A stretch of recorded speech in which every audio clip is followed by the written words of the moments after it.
Muy buenas tardes. Hoy estamos llegando a nuestra 11ª sesión de la Mesa de Innovación de Corcov. Llegamos a un punto de corte de estas mesas, que este punto de corte nos obliga a realizar un balance de las herramientas que se les han ido entregando en cada una de las 10 sesiones por las que hemos pasado.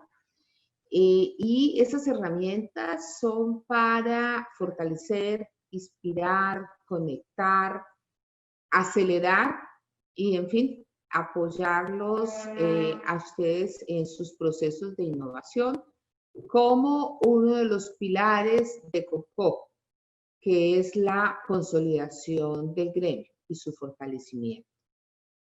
Gracias a todos y cada uno de ustedes por su conexión oportuna todos los jueves. Esperamos y estamos seguros de que merecemos ese tiempo y que lo merecen los temas tratados, porque estamos aquí para ustedes y por ustedes. Basados en esa confianza, quiero dar un agradecimiento muy especial a nuestro patrocinador de esta sesión, a EXA, quien nos apoya para hacer posible este espacio de innovación hoy con ustedes. Como les decía al comienzo, este es un punto de corte que nos permite iniciar una nueva temporada de la mesa y por consiguiente hoy, guiados por nuestro líder de la mesa, Edwin, vamos a repasar, a recordar las herramientas claves recibidas a lo largo de estas 10 sesiones. 10 sesiones que se han pasado muy rápido y que tenemos una cantidad de herramientas que ameritan hacer este punto de corte para continuar en esa segunda temporada, con la visión y la experiencia que siempre nos aporta Edwin. Edwin, bienvenido, bienvenidos a todos ustedes que están conectados. Les cedo el espacio para iniciar esta maravillosa sesión. Muchas gracias. Gloria, muchas gracias. Feliz tarde a todos. ¿Cómo están? Pues muy contentos de poder llegar hasta nuestra mesa número 11, la Mesa de Innovación de Corcov Innova. Y bueno, por petición de muchísimos de nuestros miembros en el gremio, hemos creado una sesión especial. Hoy no tenemos invitados especiales, sino hemos diseñado un espacio para que reflexionemos y hagamos una recapitulación de todo lo que hemos visto en las últimas semanas. Entonces, hoy siéntanse libres de alzar la mano, de hacer preguntas abiertas sobre cómo están percibiendo todos estos contenidos que les estamos dando, qué opinan de todas esas tendencias, cambios, jugadores, metodologías, conceptos que hemos visto a lo largo de las últimas mesas. Y hoy vamos a hacer un pequeño viaje sobre esas 10 mesas, cuáles son los principales takeaways que podemos recoger de esas mesas para la aplicación de las estrategias de innovación que estamos desarrollando en nuestras organizaciones. Voy a compartirles pantalla para contarles, para que arranquemos. Entonces, antes de empezar este viaje por el mundo, en este wrap-up session que hemos construido, primero quiero hacerles un contexto general de qué está pasando en la industria de servicios financieros y cómo el COVID-19 ha acelerado esta industria, para luego conectarlos a cómo el COVID-19 también puede acelerar las capacidades digitales de la industria del crédito y cobranza a partir de los conceptos como hemos visto, y al final vamos a ver unos casos concretos de cómo hay nuevos modelos de negocio en este sector. Todos conocemos el contexto actual que nos encontramos.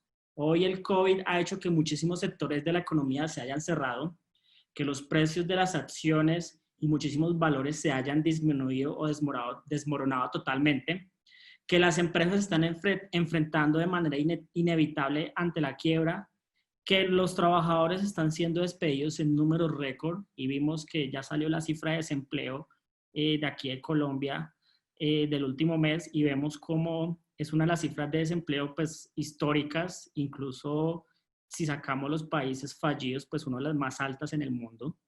millones de personas en este momento luchando en cómo pagar sus deudas. Y a pesar de que el gobierno ha sacado un montón de herramientas e instrumentos, pues no ha podido actuar lo suficientemente rápido para ayudarle a personas, a comercios, a MIPYMES.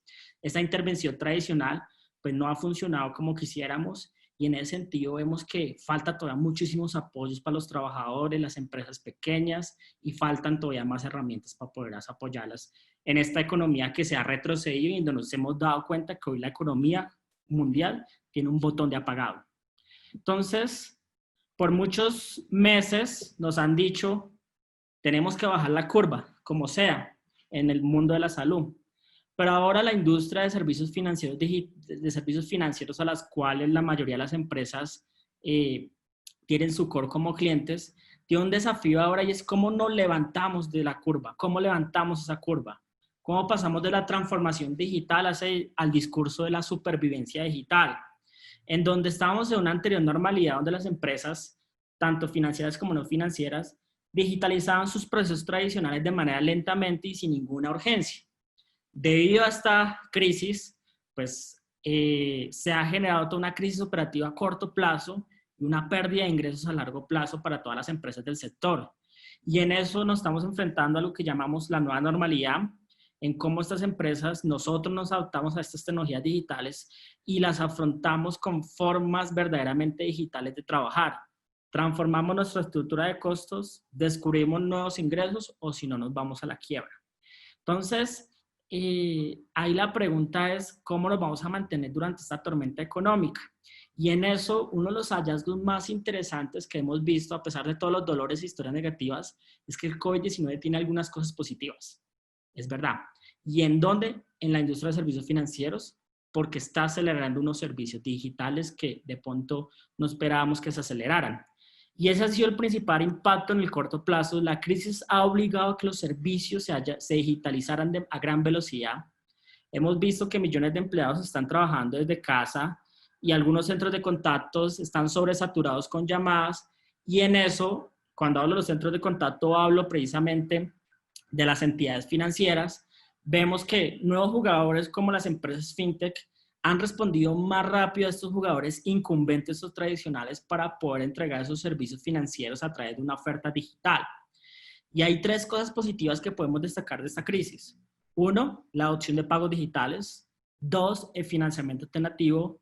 Y tres, la administración de nuestras finanzas personales. Entonces, en el primer caso, el COVID-19 ha hecho que ha logrado y ha permitido que haya una mayor explosión de billeteras digitales, de nuevos instrumentos de captación o nuevos instrumentos de ahorro para poder movilizar nuestro dinero sin tener que utilizar el efectivo. Incluso ya salieron pronósticos que ya salieron algunas proyecciones que muestran que se ha reducido el sobreuso del efectivo. Es algo muy positivo en vista de que hoy tenemos una oferta que muchísimas personas y comercios han descubierto por obligatoriedad para evitar un vector de contagio, por necesidad, una gran oferta digital que permite esa adopción de pagos, en este caso para mover dinero de un lado a otro lado, para enviarle dinero a mi mamá, a mi familia, etc.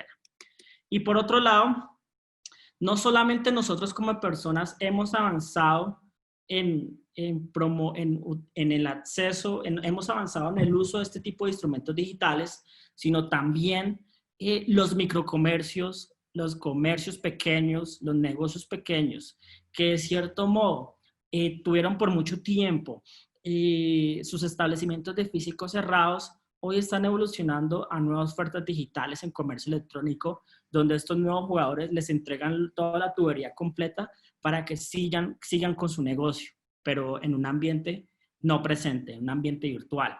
Entonces vemos que el COVID-19 ha ayudado a acelerar los servicios financieros digitales y sobre todo en temas de pagos. Pero eso no solamente ha sido en temas de pagos, también hemos visto en temas de financiamiento, vemos que hay un impacto también en que ha habido una gran oferta de nuevos jugadores en donde ayudan a ampliar ese portafolio de productos de crédito a personas y a empresas con líneas respaldadas con el gobierno, con condiciones especiales que permiten precisamente ofrecer una alternativa a esas personas que de cierto modo cuando acuden a las figuras tradicionales no tienen con qué o están restringidas en este momento. Entonces, asimismo, otras plataformas como crowdfunding, como Factor Electrónico, también se han dinamizado en esa oferta de financiamiento alternativo, todo gracias al COVID-19. ¿Por qué estoy hablando de todo esto? Porque el COVID ha ayudado a acelerar los servicios financieros digitales. Hoy, a pesar de que la banca está sobrecargada con solicitudes de crédito y muchísimas líneas de crédito aún así han salido, los equipos de crédito están bajo estrés debido a esos altos niveles de solicitudes de crédito y muchísimas calificaciones crediticias que teníamos de nuestros clientes pues se han vuelto obsoletas porque, como lo decía Ana, lo hablábamos en la última sesión, hoy sabemos que tenemos empleo, tenemos un buen score, pero mañana no lo sabemos y no sabemos si vamos a poder pagar nuestro crédito que tenemos. Entonces, se han tenido que recalibrar las metodologías de riesgo y por otro lado, el uso de sucursales bancarias han caído bruscamente, obviamente, debido a las disponibilidades que hoy hay de canales físicos y el uso del efectivo y cajeros automáticos, pues también se ha desplomado. Algo que también destacamos es que el COVID-19 ha acelerado los servicios financieros digitales y ahí vemos que el uso de banca digital se ha disparado. Aquí les traigo unas pequeñas cifras de cómo el COVID en esta época de pandemia pues ha ampliado el uso a través de canales digitales sobre canales físicos con respecto a un día normal. Vemos que canales como telefonía móvil, internet, se ha aplicado o más de una vez hemos tenido una mayor transaccionalidad y uso con respecto a canales físicos como oficinas, datáfonos o corresponsales bancarios, donde vemos que el uso es inferior al 60%, incluso hasta el 40% con respecto a un día normal sin COVID-19, como lo teníamos antes. Y en ese sentido, también, esto no es solamente un fenómeno local, esto está pasando en todo el mundo. Si miramos el promedio mensual de horas conectadas de nosotros en aplicaciones financieras, el promedio ha aumentado durante el COVID-19. En China ha sido del 10%, en Estados Unidos el aumento ha sido del 20%, en Corea del Sur del 35%, en Japón del 55%, es decir, el promedio de horas con el cual los japoneses se conectaban en una aplicación financiera, sea de un banco o una fintech, pues ha aumentado en un 55%. No tengo datos de Colombia, pero seguramente también ha aumentado. Entonces, y eso no solamente se ve en el número de transacciones que nosotros hacemos, sino también en el volumen de transacciones o la cantidad de plata que está viajando a través del sistema financiero. Durante el COVID-19, si miramos en monto, la gran mayoría de las transacciones han pasado por Internet. Por Internet, gran parte, y hay otra composición de telefonía móvil que al final nos dice la gran parte de la transaccionalidad en volumen ha pasado a través de canales digitales gracias a la pandemia. Entonces, esto no solamente ha sido en créditos, en pagos, también en inversiones. También hay problemas en este momento de cómo gestionar portafolios de inversión, teniendo en cuenta que eso es una actividad financiera que requiere mucho factor humano, requiere un relacionamiento permanente entre el asesor y el cliente, y los clientes y los inversionistas en este momento, o quienes tienen portafolios de inversión, sean CDTs, sean acciones en renta fija o renta variable en el mercado de valores, etcétera, pues también están en situaciones de estrés y angustia y en vista de la volatilidad de los mercados. Aún así, la oferta de canales digitales para inversiones también durante el COVID-19 se ha acelerado. Y vemos que han salido un montón de aplicaciones, de nuevos modelos de negocio, precisamente para poder responder a esa necesidad que tiene hoy el cliente, en este caso el inversionista, para poder gestionar sus activos, su patrimonio o sus ahorros. Entonces, ¿por qué les estoy hablando de fintech, de temas de pagos, de aplicaciones? Porque la conclusión que les doy de esto es, oiga, el COVID-19 ha acelerado los servicios financieros digitales en todos los segmentos, en pagos, más pagos digitales, en crédito digital, más crédito digital, en inversiones, más inversiones digitales. La pregunta es cómo el COVID-19 ha acelerado la cobranza digital. cómo ha acelerado el ciclo o cómo ha acelerado el desarrollo y la operación de todos los que hacemos parte de este negocio. Entonces, lo que vamos a ver ahora es precisamente qué están haciendo, cuál es la salsa secreta de todos estos nuevos jugadores que están creciendo enormemente a pesar de la tormenta, y a partir de lo que hemos visto en estas 10 sesiones, qué podemos recopilar o si nos vamos al resumen, al bottom line, hasta la parte de abajo, finalmente, qué deberíamos recoger.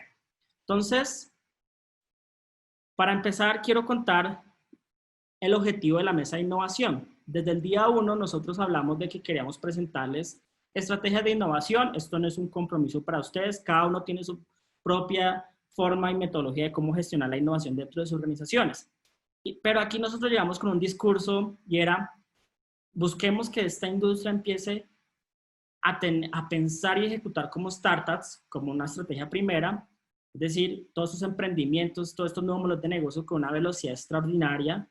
Empecemos a pensar y ejecutar o ser como ellas, y si no podemos pensar y ejecutar como ellas, pues ejecutemos con startups, que es distinto. Uno es como startups y el otro es con startups, como lo están haciendo estos jugadores que les mostraba, o intentemos aliándonos. Entonces voy a mostrar un poquito qué hemos visto sobre cómo tener ese pensamiento y esa ejecución como startups, y por qué les traigo eso porque esta es una estrategia de innovación importante, porque lo que hemos visto es que esta es la primera forma para poder ejecutar una estrategia de transformación digital.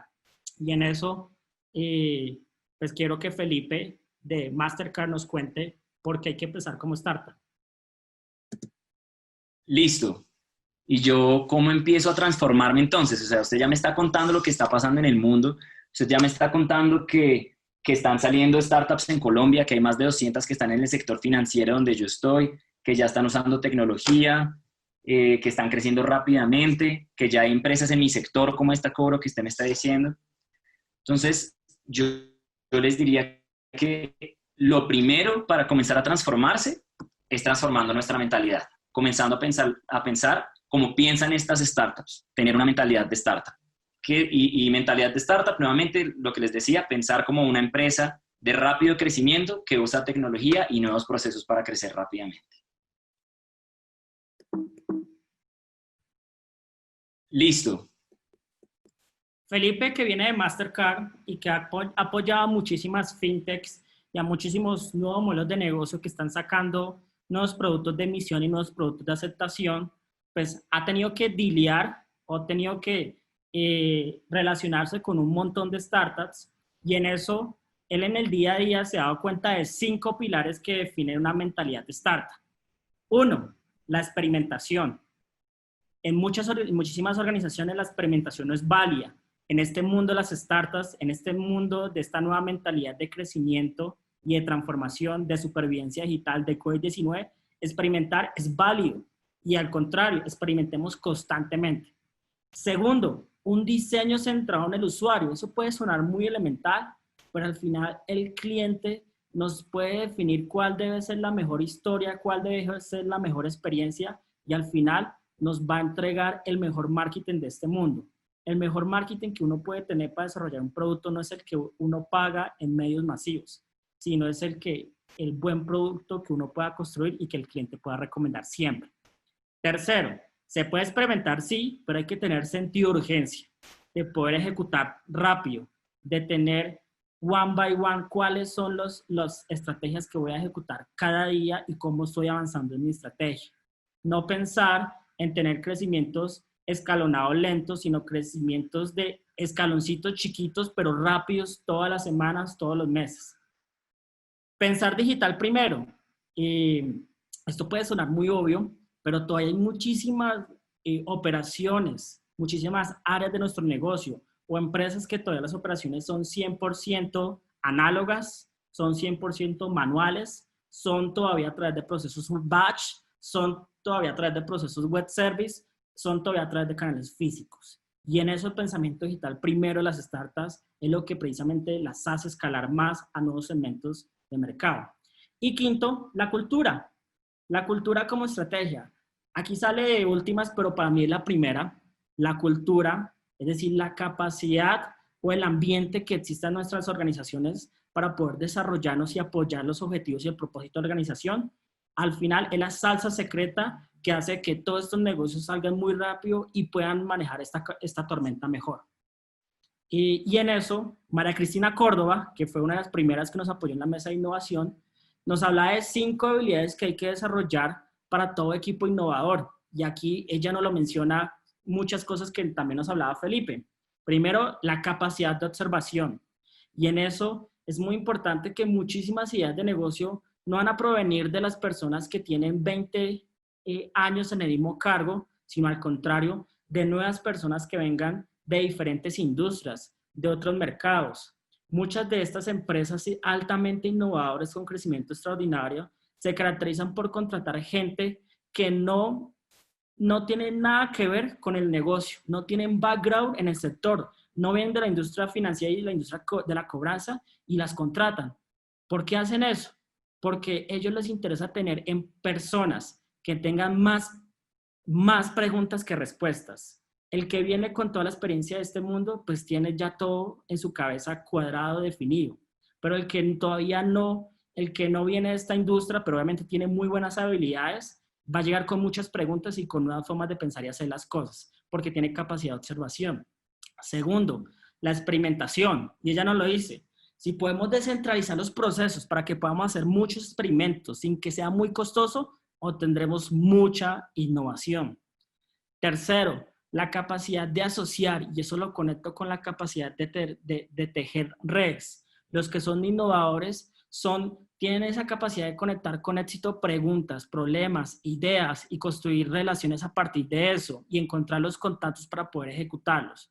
Y la quinta habilidad que ella reconoce que tiene todo innovador es la capacidad de cuestionar, de hacer esas preguntas, de encontrarnos esas preguntas correctas constantemente frente a algún reto que tengamos en nuestra organización. Entonces, yo les hablaba que en el mundo de las empresas con crecimientos extraordinarios, como las startups, y que se caracterizan por ser dinámicas y de alto impacto, hay 4 T's, 4 variables que son claves para definir ese crecimiento. Primero, el team, el equipo. 2, el timing, es decir, qué tanto estamos en el mejor momento para poder crecer y ejecutar todo lo que queremos. Tercero, la tecnología. Y cuarto, la atracción. Y eso es lo que hemos visto a lo largo de estas 10 mesas. Ya hemos visto, estamos hablando por ahora de cómo desarrollar esas habilidades en el equipo, pero ¿cuáles deberían ser esas preguntas que tenemos que hacernos si estamos en el mejor timing para poder innovar ahora? Y en eso María Cristina Córdoba nos tiene estas preguntas. Y aquí los dejo con una serie de preguntas que verdaderamente son poderosas. Muchas veces no nos sentamos a pensar cuál es nuestra real fortaleza. En la confluencia entre qué mueve nuestra pasión, en qué puedo ser el mejor del mundo y cuál es mi denominador económico, está aquello que verdaderamente puede potenciar a mi organización a ir bastante más allá. La segunda pregunta poderosa es ¿qué desean nuestros clientes? ¿Qué tanto estamos conociendo que quieren nuestros clientes? ¿Qué tanto sabemos cuáles son sus dolores y sus necesidades? ¿Qué tanto nos estamos acercando en este momento de incertidumbre? ¿Qué tanto sabemos cuáles son sus miedos y cómo podernos resolverlos nosotros de mejor manera? ¿Cómo mezclar tendencias con su fortaleza para hacer realidad el deseo del cliente? Nadie la tiene clara en este momento, pero si ustedes pueden hacer una lectura de la mayor cantidad de perspectivas y puntos de vista de tendencias y juntarlas con sus fortalezas, pues van a poder tener un punto de partida mucho más sólido, mucho más fuerte para poder crear el tema. Y por último, una reflexión poderosa es cuál es su cédula al 150%. Todos sabemos que el requisito de la cédula al 150% verdaderamente es algo que nunca fue necesario y ¿qué es aquello que en mi compañía yo ya no tengo que hacer? Muchas veces, digamos que las mejores estrategias para respondernos en estos momentos de incertidumbre absoluta no es necesariamente qué es lo nuevo que tengo que hacer, sino ¿Qué es lo que ya debo dejar de hacer? ¿Cómo puedo simplificar lo que estoy haciendo? ¿Cómo puedo volverle la vida más simple y más sencilla a mis clientes y consumidores? Entonces, y aquí los dejo con una serie de preguntas que, ¿verdad? Y aquí los... Ahí María Cristina nos hacía reflexionar sobre unas preguntas muy elementales que tenemos que hacer a la hora de planear nuestra estrategia de innovación. Y en eso quiero hacer un zoom sobre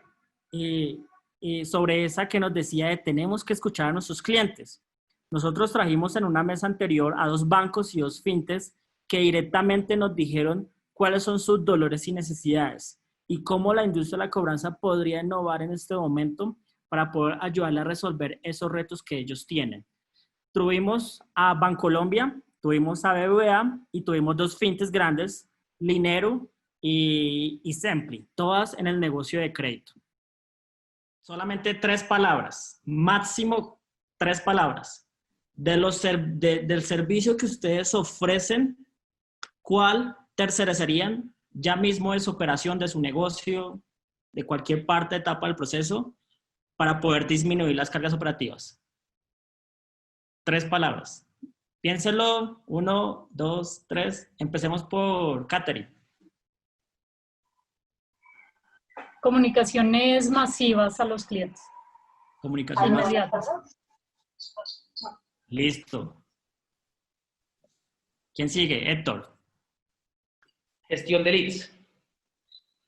Gestión y perfilamiento de leads. Ok, listo. Esteban. Cobranza. Ok.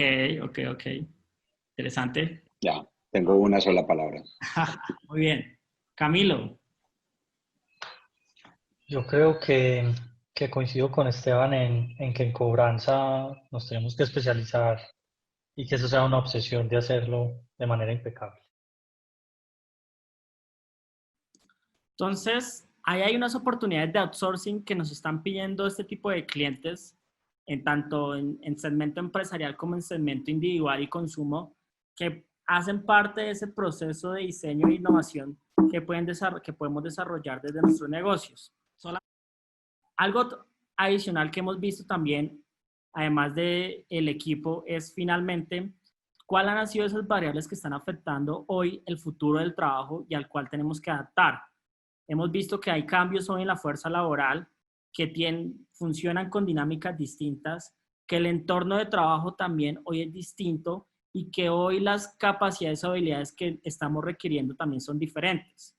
Requerimos talentos con categorías distintas, requerimos adaptarnos y laborar en distancias distintas y requerimos procesos mucho más automatizados para hacer nuestra operación en el día a día. Y en eso, aquí tuvimos a alguien que trabaja en Google, Juan Sebastián, que hace parte incluso del equipo que en este momento desarrolló la tecnología para compartir datos entre Apple y Google a propósito del COVID-19 y que permite esa trazabilidad. Juan, que estuvo acá con nosotros, pues nos contaba al final, en ese resumen, en esa T del equipo, cuál es la fórmula de Google al final para poder lograr tener esa dinámica innovadora en el equipo. Bien, entonces en resumen hablamos de 3 pilares: resultados, talento y equipo. Son factores multiplicativos porque en realidad se necesita un poquito de cada uno, no necesariamente mucho, pero algo de cada uno, pero ninguno de ellos puede ser cero. Si alguno de ellos es cero, el resultado final de la ecuación será cero. Él hablaba del factor multiplicador de esos 3, en donde si los 3 aportan muy bien, pero si hay uno que no genera, no multiplica, al final el resultado de las 3 va a ser 0. Es algo muy interesante cómo funciona Google y eso es algo de todas las grandes empresas de alto crecimiento y dinámico. El mejor caso en América Latina en este sector se llama Nubank, el neobanco más grande del mundo por fuera de Asia, liderado por un colombiano que hoy tiene más de 25 millones de clientes en Brasil. Eso es mucho más los clientes que tiene Bancolombia, y en donde cuando nosotros estudiábamos el caso de Nubank, veíamos cuál es la salsa secreta para que haya logrado semejante éxito. Y el secreto está en su cultura. En Nubank, la cultura está orientada a la acción. La cultura es joven, es combativa, es humilde. En las empresas tradicionales, todo funciona por inercia y hay una arrogancia normal en la organización. En Nubank, el proceso de decisión es autónomo. Todo funciona en función de la meritocracia y hay una base fuerte hacia la experimentación. En las empresas tradicionales, el jefe es el que decide y él es el que tiene la cabeza llena de respuestas. En Nubank, la estructura de la organización se caracteriza por tener equipos autónomos con gerentes y líderes fuertes, mientras que en las empresas tradicionales, la jerarquía tradicional se muestra con símbolos de poder en todas partes. En Nubank, todos operamos lean, ágiles. Podemos fallar rápidamente, con frecuencia, pero repetimos y en caso de duda probamos. En las empresas tradicionales siempre se vive del miedo, todo funciona por inercia y siempre se escucha la famosa la política. La política no permite, la política no deja, hay que hacer lo que diga la política. En Nubank, la contratación es heterogénea, no me importa cómo te vistas, no me importa tu orientación sexual, no me importa tu religión, no me importa tus creencias, todos están empoderados y todos estamos al mismo nivel para aportar. En las empresas tradicionales, los equipos son totalmente homogéneos y todo está enfocado al currículo que tengan los empleados. En Nubank hay un propósito y lo dicen por todos lados, siempre, desde el CEO de la empresa hasta el que está al frente del soporte todos los días con los clientes. El propósito de Nubank es transformar el mundo, es utilizar los servicios financieros para empoderar a las personas. En las empresas tradicionales, el propósito es ganar dinero. Siempre lo escuchamos. Entonces, y esa cultura uno la ve en toda la organización y al final en ese frente de batalla que tienen este tipo de organizaciones, que son los canales de atención. Ustedes entran, intentan interactuar con los canales de atención de Nubank, es el mejor soporte que pueden tener. Su soporte muy fraterno, muy empático, muy teniendo en cuenta la situación de las personas. Ustedes entran a las redes sociales de Nubank y ven que todo es like, todo es corazoncito, todo es GIF, y es una entidad financiera, y es un banco, y es el más grande del mundo. ¿Cómo lo han construido? Es porque básicamente los clientes son el mismo reflejo de la cultura que tienen al interior de sus empresas. Y eso ha sido el factor, la salsa secreta que ha detonado la innovación en este tipo de entidades. Entonces, ya les hablaba del equipo, del timing. Ahora la tecnología. No solamente una empresa innovadora es aquella que tiene los mejores equipos y que utiliza muy bien los datos. También es aquella que sabe utilizar muy bien las tecnologías emergentes. Y cuando hablamos de tecnologías emergentes, hablamos de todo el tema de inteligencia artificial, machine learning, scoring alternativo, ciberseguridad, identidad digital, fraude, tecnologías para prevenir, últimas tecnologías para prevenir el fraude, tecnologías en la nube, criptografía, blockchain, IoT, en fin. Entonces, hablemos un poquito sobre este tipo de tecnologías. Y para finalizar, una cita que se las dejo, la voy a leer textual. La electricidad cambió el mundo, al igual que la potencia mecánica, al igual que la línea de ensamblaje. Nadie puede afirmar razonablemente que estaríamos mejor sin esas tecnologías. Cada una de ellas llevó a mejorar nuestras vidas, creó empleos y aumentó los salarios. La inteligencia artificial será mucho más grande que la electricidad, mucho más grande que la mecanización, mucho más grande que cualquier otra cosa que haya llegado antes. Aquí Pedro de Acámica nos contaba el futuro del trabajo y cómo el futuro del trabajo, de cierto modo, se puede ver amenazado, entre comillas, por este tipo de tecnologías emergentes que de cierto modo pueden llegar a sustituir lo que hoy hacemos. Y en eso es un factor denominador de muchísimas empresas de alto crecimiento. Rappi nos contaba cómo la inteligencia artificial al final es una ventaja competitiva para ellos, que seguramente los que somos clientes de Rappi hemos tenido malas experiencias, pero después de la charla que tuvimos con el vicepresidente de inteligencia artificial de Rappi, nos dimos cuenta de todo lo que ellos utilizan para explotar los datos y a partir de eso entregaron la experiencia que hoy están dando. Que de pronto tenemos algunos problemas de soporte con ellos, pero al final es un fallo frente a una gran experiencia que están entregando basada en los datos. Y es precisamente, son las tecnologías que utilizan este tipo de modelos de negocio. Aquí teníamos a Rappi contándonos cómo la inteligencia artificial nos puede ayudar no solamente para gestión de front office, para gestión de la relación con el cliente, sino también para ser mucho más asertivos en la gestión del middle, de riesgos, y la gestión del back, toda la administración de nuestros datos. Y en eso, aquí Rappi nos daba una reflexión sobre el tema. Perdón, ahora sí. Y para fin. Creo que me salté ese pedacito. Pero bueno, Rappi nos contaba al final cuál era la salsa secreta de ellos, saber utilizar las tecnologías emergentes para poder explotar los datos. Los datos son el nuevo oro, el nuevo petróleo, y esta industria que está sobre una gran capa de datos que viaja todos los días en el negocio, hay unas potencialidades que se pueden monetizar. Hay una arquitectura, hay unos gobiernos de datos que se pueden construir con los datos que hoy manejamos en nuestro día a día. Y aquí, grandes expertos en datos nos contaban cuáles podrían ser esas estrategias de monetización de datos que empresas de cobranza podrían desarrollar. Todo lo que hace esta industria, todas estas empresas que hacen parte de este gremio, ¿cuáles serían esas 3 capas de información o esos 3 datos o esos 2 datos sexys que ustedes digan, oiga, estas empresas tienen unos datos súper valiosos que lo tienen que revisar? Y quiero que empecemos con Nicolás.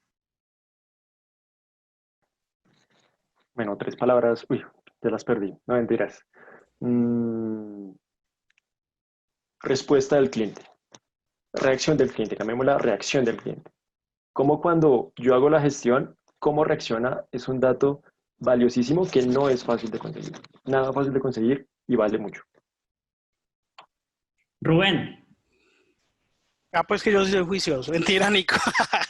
Dato como activo. O sea, y dato como activo lo voy a resumir en 3 formas de obtener ROI que puedo incrementar. O sea, ingresos, fidelización, que disminuyo, costos, gastos, optimización. Y tercero, gestión del riesgo. O sea, esas son las 3 formas en las que yo recomiendo aproximarnos a un ROI, pero teniendo muy claro los datos como activos. Gracias, Rubén. Jorge, ¿qué datos crees que tiene valioso esta industria? Yo diría 3 cosas. La primera, pues estoy muy de acuerdo con Nicolás, la reacción del cliente. Lo segundo es la actividad laboral del cliente en este momento, porque cuando hacen una gestión de esas, pues saben en qué situación está el cliente. Y otra cosa que digamos que no lo tienen, pero podría ser interesante empezar a construirlo con aplicaciones móviles y todo ese tipo de cosas, es el uso del celular. David, te toca hacer el cierre. No, deben tener un montón de cosas que son datos de oro, en serio. Golden Record deben tener un montón. Hay cosas que realmente conocen ustedes y no conocen nada más, y es verdaderamente el flujo del negocio, cómo funciona el negocio. Y hago la extrapolación a cosas que nosotros analizamos todos los días en nuestros usuarios y es el RFM o el RFV. Ustedes saben realmente cómo es el RFM de ese negocio, de esa persona, cómo es su flujo de gastos, cómo es su flujo de ingresos, cómo son sus estacionalidades, sus temporalidades. Entonces, esa dinámica es rica y sería un insumo potentísimo para todo el sistema crediticio y para muchísimos otros. Entonces, hay algo muy interesante que nos contaban, ahí hay unas oportunidades que tenemos como sector en cómo desarrollamos estos datos no estructurados y los empezamos a estructurar y a partir de eso desarrollar estrategias de monetización. Todo el tema de la contactabilidad, la gestionabilidad de un cliente, si un cliente reacciona o no reacciona positivo, reacciona no positivo, si un cliente, y obviamente lo que al final nos contaba David, el RFM del cliente, es decir, qué tanto un cliente transa, mueve dinero, qué tanto mueve en valor, en plata hace y con qué frecuencia lo hace. Ese es el famoso RFM o recencia, frecuencia y monto. Aquí sí les traigo lo de Rappi, que nos decía Rappi sobre el tema de administrar los datos. Todo lo que diga. ¿Vale la pena invertir en Machine Learning para riesgo cuando yo tengo una data diferencial? Si yo tengo data diferencial como lo puede ser, pues otra vez, un Rappi, pues vale la pena hacer esta inversión porque yo voy a poder obtener una diferencial en mis resultados. Pero si mi data es la misma, llamémoslo, del buró de crédito que tienen todos los competidores, tal vez no necesariamente vale la pena hacer esta inversión adicional. Entonces, tenemos una fortaleza. Volviendo a la pregunta que nos hacía María Cristina, ¿cuál es nuestra fortaleza? Pues aquí estos expertos nos lo han dicho en las últimas mesas. Ahora bien, ¿qué casos prácticos hay de pensar y ejecutar como startups? Y aquí les traigo 5 fintechs de todo el mundo, no solamente que están fuera de Colombia y que de hecho han tenido unos crecimientos extraordinarios en todas las variables que les he dicho. El primer caso de ellos, de estas 5 fintechs, es Collection Hub. Collection Hub es como un Amazon de las cobranzas. Básicamente uno como consumidor lo que hace es que si tiene una cuenta por cobrar pendiente de algún cliente, alguna factura pendiente, en Collection Hub, tú subes esa cuenta por pagar a la plataforma, subes la factura y ellos tienen agregados a más de 400 agencias de cobranza que les permiten, que se encargan de hacer el proceso de gestión por uno.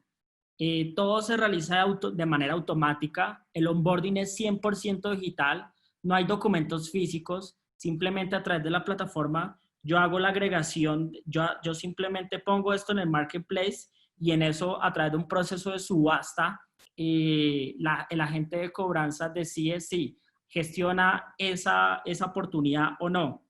Lo interesante de todo esto es que esta fintech, que es una fintech que ha crecido bastante, pues ya tiene presencia en 130 países del mundo y se ha convertido en una fuente alternativa para las casas de cobranza, un nuevo canal para construir negocios, sin tener que tener clientes one by one directos, sencillamente a través de Collection Hub, tiene un nuevo flujo de clientes que le están llegando por ahí para gestionar otro tipo de carteras que necesiten cobrar cualquier cliente. Otro caso interesante es Indebted. Indebted es una fintech que se ha caracterizado por por redefinir todo el proceso de cobranza. Ellos están enfocados en el mercado australiano y su oferta de valor es poder ayudarle a los clientes a ofrecerle un enfoque 100% digital de cobranza al usuario final. Ellos le dan prioridad a eso que les decía al inicio de ser digital primero, pues bueno, todo el proceso de gestión de cobranza es 100% digital.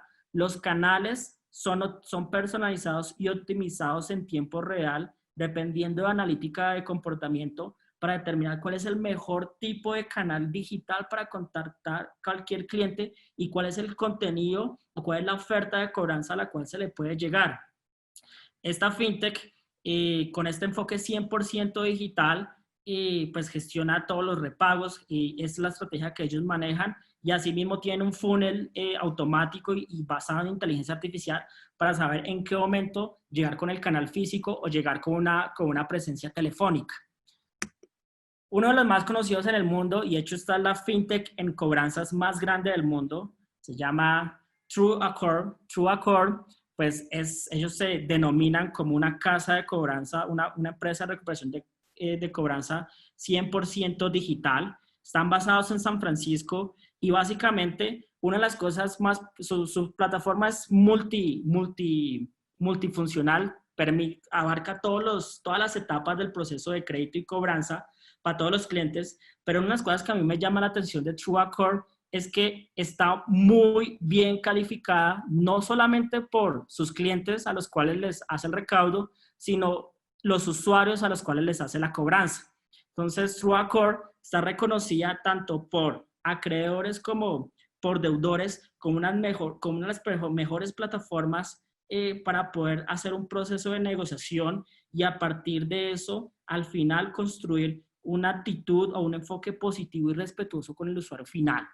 Y hecho, al estilo de Nubank, al tener un NPS, un Net Promoter Score muy alto, un alto nivel de recomendación tanto de deudores como de entidades crediticias, es una de las fintechs que más ha levantado dinero en el mundo. Ellos han levantado más de $22 millones para poder financiar el crecimiento, todo a través de su plataforma multifuncional que les permite ese proceso de cobranza digital 100%. Esta es una fintech de Estados Unidos. Collect.A tiene un enfoque bastante interesante en utilizar inteligencia artificial en la forma en cómo se define el esquema de pago. A través de APIs, a través de integraciones con muchísimos agregadores de pagos, personalizan todo el proceso del pago para que sea no necesario, con todos los métodos de pagos, con todas las personalizaciones en los plazos, en la forma en que lo vaya a hacer. Todo eso se puede personalizar y todo lo tiene Collect.A, que es una fintech alemana que utilizando inteligencia artificial y comunicación multicanal, pues entrega una de las tasas de recaudo más altas en Alemania y uno de los tiempos de pago más rápidos que hay en el mercado comparado pues con otras agencias de cobranza. Entonces, el esquema de pagos o la estructura de pagos la tecnología de pagos que ellos tienen, pues tiene un sistema personalizado de recordatorios que en función de esa inteligencia artificial pues reducen los costos, mejoran los indicadores de recaudo, crea una fidelización con el cliente, combina muchísimos canales digitales que al final están adecuados a lo que el cliente necesita para poder gestionar el método de pago o el plan de pagos para poder hacer ese proceso de recuperación de cobranza. Y otro de los más destacados es Actionally. Actionally es una plataforma que ofrece toda la conexión y todo el motor para poder analizar un cliente, hacer todo un tema de profundización, un entendimiento profundo de cuáles son los estados, cuáles son todos los eventos, cuáles son los comportamientos, el performance de una deuda y a partir de eso definir factores, alertas que puedan hacer una gestión mucho más inteligente de la cartera. Y ahí les recomiendo revisarlos porque ofrecen todas unas APIs interesantes que permiten robustecer precisamente, coger masas críticas, coger audiencias, coger perfiles de clientes y así poder direccionar más ese proceso de gestión de cobranza. Entonces, ya les he hablado de cómo pensar y ser como startup. Ahora, o la otra alternativa, otra estrategia de innovación es ejecutemos con startups. Es decir, arriba es pensar y ser como startup y la otra es, pues, ¿por qué no utilizamos estas mismas startups para poder desarrollar nuevos proyectos y ejecutarlas con ellas de manera colaborativa? Y en eso, en la primera sesión de la mesa de innovación, vimos lo que se llama el Corporate Venturing. El Corporate Venturing son todas las estrategias o modelos de colaboración que ustedes pueden desarrollar con empresas, con estos emprendimientos, para poder alinearlo con la estrategia del negocio. Y hay dos mecanismos como lo pueden hacer. El intraemprendimiento, es decir, desde ustedes mismos, yo puedo solo, desde mis propios colaboradores, desarrollar esto, o el exoemprendimiento o la innovación abierta. Apoyémonos de otros jugadores para poder desarrollar eso. Y en eso hay muchísimas estrategias. Ahí tenemos como el abanico completo, el portafolio completo de estrategias de relacionamiento con jugadores externos para poder desarrollar nuevos negocios, hacer esa renovación de la estrategia y poder crecer. Hablamos una vez de intraemprendimiento y aquí estuvo José, que desarrollaba todo el tema de innovación legal en la vivienda y en donde fácilmente él era el encargado de dar el go jurídico en la vivienda sobre qué nuevos intraemprendimientos desarrollar allá. Escuchemos a José sobre qué es intraemprendimiento. Entonces la pregunta es, bueno, ¿y qué es el intraemprendimiento? Y el intraemprendimiento es crear un motor de crecimiento empresarial lanzando nuevos modelos de negocio, que incluso a veces pueden ser modelos de negocio muy distintos al modelo de negocio actual, pero que al aprovechar las capacidades internas de la empresa, podemos empezar a encontrar adyacentes o incluso áreas totalmente nuevas. El intraemprendimiento es la estrategia que utilizan los grandes corporativos para empoderar a los colaboradores y que desarrollen nuevas ideas de negocio. Es una estrategia muy válida, muy Entonces legítima, la pregunta es, bueno, ¿y donde qué? requiere muchísima confianza en el empleado, requiere una metodología y un camino claro sobre al final esa idea, si se desarrolla y es exitosa y tiene una validación comercial y una atracción, pues cómo al final se va a sacar al mercado y cuáles son los incentivos para que este colaborador que desarrolla la idea, pues la siga desarrollando, porque es el mejor incentivo para que definitivamente tenga un éxito. Pero bueno, no es la única estrategia, hay muchísimas estrategias de innovación que pueden desarrollar a través de lo que se llama el corporate venturing o todo este tema de acercamiento con startups. Incluso hay estrategias que requieren muchísimo capital, que es crear sus propios fondos de inversión. Hay empresas, de hecho, dentro del sector de cobranza, conozco una empresa que tiene su propio fondo de inversión interno y que se dedica a invertir o a comprar emprendimientos que de alguna manera tengan una tecnología o hagan sinergia con alguna línea de negocio conmigo. No necesariamente para absorberlas o comprarlas, sino sencillamente para hacer una transferencia de conocimiento, compartir mejores prácticas y obviamente apoyar un crecimiento que puede tener, apoyar el emprendimiento de una empresa que puede tener un alto potencial en un futuro y puede ser parte de ese futuro. Pero en eso hay muchísimos modelos de alianzas o redes externas donde pueden hacer sencillamente integraciones comerciales, hacer integraciones tecnológicas y de hecho eso es parte de lo que les vamos a presentar en los próximos meses. Vamos a tener aquí ferias de emprendimientos de cobranza digital para que conozcan cómo lo están haciendo y de pronto cómo se pueden integrar con ellos. Y todo, no hay una receta única, no hay una fórmula única, todo esto depende muchísimo de sus capacidades, del nivel de madurez digital que tengan las empresas, depende del nivel de empoderamiento y la cultura laboral que tengan al interior de sus organizaciones para facilitar todo esto. Hay que inyectar cada una de estas variables que les decía, de talento, de equipo, de tecnología, para ir aceitando finalmente y tener una estrategia de innovación. La invitación final, y ya para cerrar y dar el espacio a preguntas, es, después de todo esto que hemos visto en 10 meses, pues aquí Luis de Alcis pues, nos tiene una invitación final sobre cómo afrontar esto. Entonces, la invitación es básicamente más a pensar de manera positiva y pensar cómo con estos nuevos modelos de negocio que les acabo de describir, estos nuevos modelos de innovación, podemos ser un poco más proactivos y pensar cómo me transformo y cómo identifico nuevas oportunidades de negocio, nuevos segmentos de mercado y nuevos esquemas de colaboración que me permitan no solo sostenerme, sino continuar creciendo en los próximos años. ¿Sí? Entonces, esa es la invitación final y ya con esto cierro. Esta es la recapitulación de todo lo que hemos visto a lo largo de estas últimas semanas, en donde todavía nos falta muchísimo. Son conceptos, son ideas, son aproximaciones que, como se dan cuenta, no es solamente de los emprendimientos, sino son de esas empresas que están creciendo enormemente y que se están acelerando al propósito del COVID-19. Esa es la invitación que les hacemos en esta primera temporada de la Mesa de Innovación. Viene una segunda temporada y pues bueno, quiero aprovechar el espacio, este último espacio para micrófono abierto para que compartamos experiencias. Eso es todo por ahora y muchísimas gracias.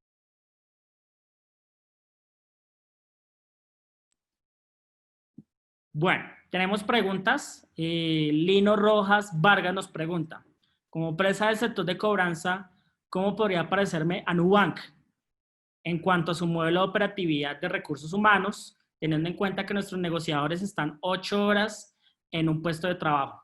Pues te tengo que decir que, y de pronto podemos dedicar otra sesión para contarles de punta a punta cómo funciona Nubank, pero cuando fui a Nubank la primera vez, les cuento un poquito la historia, hace el año antepasado que fui y visité a David Vélez en Sao Paulo, y el edificio de Nubank, empezando, es un edificio enorme, donde solo están, pues, desde donde se maneja toda la operación para toda América Latina. Ellos ya tienen presencia en varios países, en fin. Y desde el primer día, desde el primer momento, el primer paso que tú das al edificio, te das cuenta de la cultura que ellos ya tienen. Entonces, ves empleados, primero, entrando a trabajar en chancletas, no les importa cómo vayan vestidos. Mientras ves al lado a los empleados de Itaú intentando entrar y hacer negocios con ellos encorbatados, es curioso eso. Ves una piscina de pelotas para que todo el mundo juegue, entre. Hay una tienda de merchandising de cosas de Nubank, donde todo el mundo se compra todo en Nubank. Nubank es todo moradito, ves que tienen la gorra de Nubank, tienen la almohada de Nubank, incluso está la primera tarjeta de crédito emitida por Nubank y los clientes van y se toman la foto, se toman la selfie con esa tarjeta de crédito. En el auditorio hay una gran mural, a los brasileños les gusta muchísimo el muralismo, y hay un gran mural pintado, unos grandes dinosaurios llenos de papeles y un asteroide que les va a llegar muy pronto. ¿Por qué les hablo todo esto? Al final, ellos han construido una cultura diferencial en donde los protocolos, donde las reglas y las políticas no existen o son secundarias o no tienen sentido. Están basados en función de resultados, están basados en función de desarrollar el potencial de las empresas. No sé cuáles son, cómo manejan los controles de tiempos de las personas que tienen de pronto en su lugar de soporte.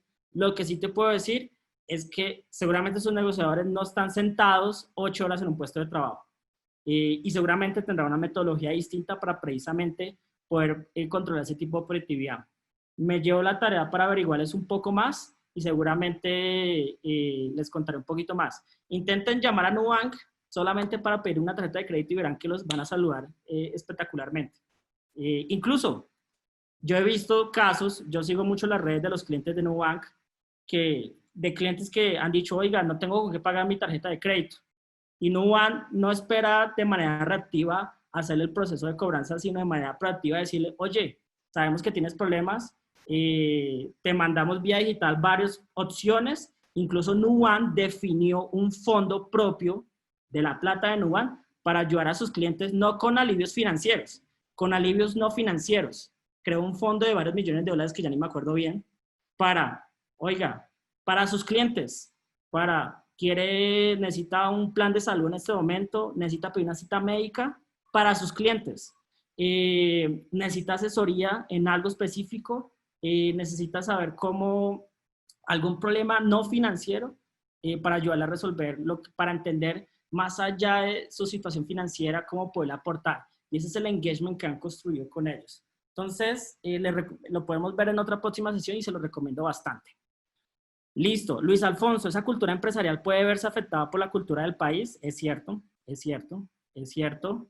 Pero si vuelvo a traer el caso de Nubank, se puede aprovechar como una herramienta más para, a pesar de la adversidad, afianzar más la cultura. La cultura se puede afectar por la situación en que estamos, pero casos como el Nubank muestran, pues vamos a apropiarnos, vamos a afianzar más la cultura para poder incluso generar un mejor relacionamiento con el cliente y que el cliente sienta que estamos con ustedes, sabemos que la situación está difícil, sin tanta propaganda. Ustedes nunca ven esto, ustedes no ven a Nubank pautando, sacamos una oferta, sacamos un alivio financiero para todos nuestros clientes. No, esa tarea la hace one by one, calladito con cada cliente, no solamente en la solución financiera, sino en soluciones no financieras para el cliente en este momento. Algo muy interesante, se lo recomiendo. Por ejemplo, dicen, sé que tienes problemas en este momento para pagar tus impuestos, te presento otra fintech para que te asesoría en el tema. Y no hace parte de la tarea del área de soporte de Nubank, pero lo hacen precisamente para tener una mejor experiencia de cliente. Bueno, ¿qué más preguntas tenemos? Los escucho. Doctora Gloria, ¿algo para adicionar y ya cerrar porque se nos fue la hora? Sí, Edwin, maravillosa el resumen, la recapitulación que realizaste. Y creo que quedamos con un desafío. Y es que tenemos que pensar en traer a David Vélez para nuestro Congreso Internacional de Crédito y Cobranza y traerlo virtualmente para que de punta a punta podamos conocer a Nubank, porque escuchándote a ti queda uno con una cantidad de pildoritas de cosas que se pueden hacer, que se pueden desarrollar. Creo que cómo me transformo no es solamente pensar cómo me sostengo en esta época de crisis, sino cómo innovo y encuentro oportunidades en todo este proceso que hemos estado viviendo. Eso yo creo que es de los resúmenes valiosos que tenemos. Hay muchas preguntas. Como siempre, esta sesión queda grabada para que la consulten. Nuevamente, gracias a nuestro patrocinador AEXA por apoyarnos, por creer en nosotros, por creer en estos espacios. Gracias a todos los que asisten. De verdad, un grupo inmenso de asistentes tenemos hoy, de inscritos. No duden en inscribirse a las mesas que vamos a tener durante este mes de julio, que cada una es un escalón más en nuestro proceso de adquirir experiencias, buenas prácticas, de solucionar inquietudes, porque el ADN de cada una de sus empresas es propio, así como el de Nubank es propio. Yo escucho a Nubank y veo el modelo de muchas empresas de cobranza, cuyo nombre no voy a decir, que hacen muchas de esas actividades y crean una cultura de engagement de sus empleados. Entonces, pues nada, decirles que los esperamos. Muchas gracias, Edwin, muy lucido como siempre. Feliz tarde. Doctora Gloria, espere, no se me vaya todavía. El tráiler. Cuéntame. Falta el tráiler. Sí, señor. Entonces, con esto pues culminamos la primera temporada de esta mesa de innovación. Viene la segunda temporada que vamos a trabajar en este segundo semestre. Y pues tengo un tráiler de lo que va a pasar en esta segunda mesa de innovación. Perdón, esta segunda temporada. Ya les puedo, continuando con los temas que hemos visto y seguiremos, y dependiendo de lo que nos estén diciendo, siéntanse libres de alzar la mano y decirles, Edwin, queremos este tipo de cosas que nos traigas para la mesa de innovación. Para las próximas mesas de innovación, ustedes van a estar con nosotros para que se vayan agendando. Vamos a tener a Impulsa contándonos cuál es la estrategia de innovación, el portafolio de servicios de innovación para el sector del crédito y la cobranza. Vamos a tener a Facebook. Muchos me dirán, ¿Facebook acá en esta industria? Pues sí, Facebook tiene herramientas para el sector y aquí nos van a contar qué tiene Facebook para el sector de la cobranza. Y vamos a tener otro corporativo grande que es súper innovador, que todo este tema de intraemprendimiento, de venture capital, de emprendimiento, todo esto lo tiene muy bien aplicado, que es Grupo Sura. Entonces, los invito a que se conecten ya, a que se registren, a que estén pendientes de las convocatorias, se programen todos los jueves en nuestra mesa de innovación. Y recuerden que aquí Sergio González, un saludo a Sergio, pues aquí nos da un comentario. En Cartera OK nos hemos esforzado por ser una solución de cobro digital para empresas que prestan digitalmente. Te agradezco la información de las fintechs que mencionaste para revisar vuelos de negocio con ellas. Bueno, si ustedes entran a innovación.colcott.com, que haya tenido más de 50 personas registradas, ahí pueden encontrar todo esto. Encuentran las memorias, los videos, los contactos. Los contactos no lo tienen que pedir a nosotros. Ahí, si quieren hablar con María Cristina, con todas las personas que han pasado por acá, están en nuestro micrositio. El registro es gratuito y esa es al final la caja de herramientas que pueden empezar a aplicar y utilizar como parte del beneficio de la mesa de innovación. Entonces ya ahora sí los dejamos. Muchísimas gracias a todos. Edwin, discúlpame por de verdad haber omitido el tema del tráiler, pero algo muy importante en lo que siempre hemos insistido y es el líder de innovación de sus empresas, inscríbanlo en Colcott porque vamos a hacer unos tours de innovación, vamos a hacer unos viajes de innovación que son valiosos. Y vamos a tener un paper en el que no podrán trabajar todos los de las mesas, pero sí habrá un representante de cada mesa, ¿vale? Sí, es muy importante que se enlisten para los movilizadores de innovación que vamos a tener. Va a ser un trabajo muy bonito con cada uno. Este no es un lugar para ayudarles no es un lugar para hacerle la estrategia de innovación a cada empresa tiene la tarea de hacerlo por sí misma. Simplemente pues queremos ayudarles a facilitar esas conexiones para que puedan lograrlo. Entonces, pues bueno, tienen los datos de nosotros y pues nos vemos ahora sí en la próxima mesa. Muchas gracias a todos. Feliz tarde a todos.